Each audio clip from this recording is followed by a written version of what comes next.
кинотеатр жалпысынан республикалык бюджеттин эсебинен, анан жергиликтүү бюджеттин эсебинен 54 миллион акча каражатына курулду.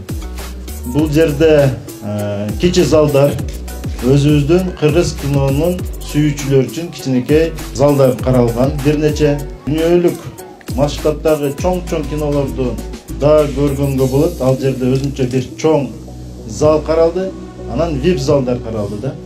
Эң негизгиси мына президентибиздин чыгарган жарлыгынын негизинде биз мамлекеттик жеке өнөктөштүк мыйзамынын негизинде биз мына Galaxy кино компаниясы менен биз договор түзүп, биз буларга иштетүүгө уруксат берип жатабыз.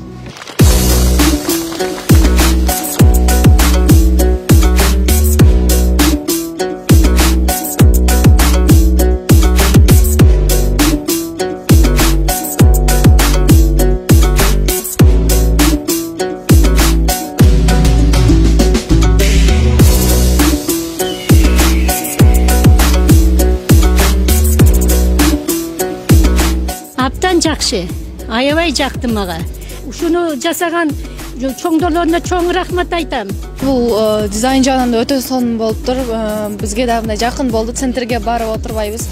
Центрдеги кинотеатрга караганда мындай кооз болуп, орундуктар да көп болуп, сонун болуптур.